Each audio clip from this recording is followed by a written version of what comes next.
Kozhikode law college വിദ്യാർത്ഥിനി മൗസയുടെ മരണത്തിൽ പോലീസിന് കൂടുതൽ വിവരങ്ങൾ ലഭിച്ചു.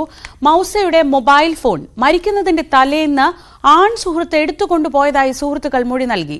ഒളിവിലുള്ള ആൺ സുഹൃത്തിനായി അന്വേഷണം ഊർജിതമാക്കിയിരിക്കുകയാണ് അന്വേഷണ സംഘം. MS അനീഷ് കുമാർ വിവരങ്ങളുമായി. അനീഷ്, ഈ മരണവുമായി ബന്ധപ്പെട്ട് ദുരൂഹതകൾ ഏറി വരികയാണല്ലോ. എന്താണ് ഈ സുഹൃത്തുക്കൾ നൽകുന്ന മൊഴിയിൽ നിന്ന് മനസ്സിലാവുന്നത്?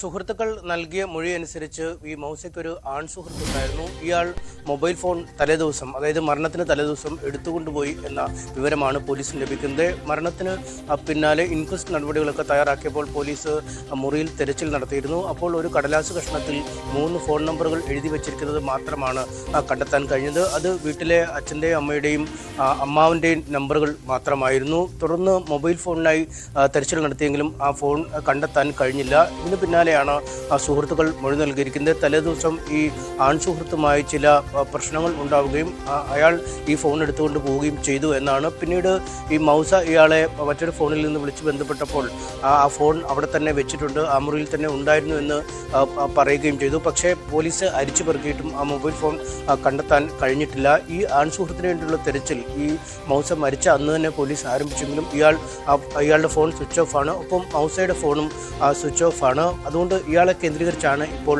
അന്വേഷണം മുന്നോട്ട് കൊണ്ടുപോയിക്കൊണ്ടിരിക്കുന്നത്. ഏതാണ്ട് 6 മാസത്തിലധികമായി ഇയാളുമായി മൗസയ്ക്ക് സൗഹൃദമുണ്ട് എന്ന് പോലീസ് കണ്ടെത്തിയിട്ടുണ്ട്. പക്ഷേ ഇയാൾ വിവാഹിതനും കുട്ടികളുമുള്ള ഒരു ആളുമാണ്.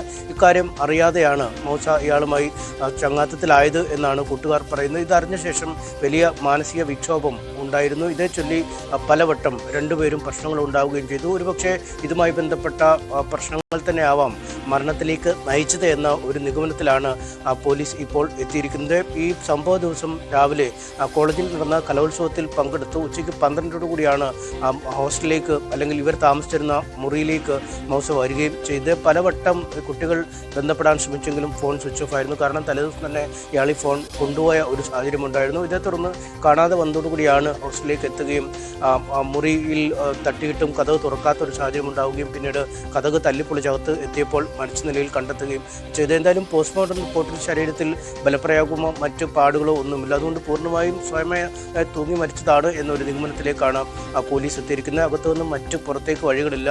മുറി ഉള്ളിൽ നിന്നും പൂട്ടിയ നിലയിൽ തന്നെയാണ് കാണപ്പെടുകയും ചെയ്യുന്നത്. അതുകൊണ്ട് ആത്മഹത്യയാണ് എന്നൊരു നിഗമനത്തിൽ പോലീസ് എത്തിച്ചേരുമ്പോഴും ആത്മഹത്യയിലേക്ക് നയിച്ച സാഹചര്യം എന്താണ് എന്നതിനെക്കുറിച്ചാണ് വളരെ വിശദമായി അന്വേഷിക്കുന്നത്.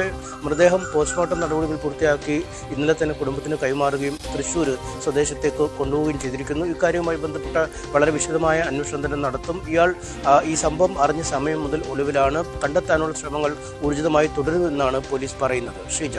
MS അനീഷ് കുമാറാണ് വിവരങ്ങൾ നൽകിയത്. കോഴിക്കോട് നിയമ വിദ്യാർത്ഥിനിയായ മൗസയുടെ ആത്മഹത്യയുമായി ബന്ധപ്പെട്ട് ദുരൂഹതയേറുകയാണ്.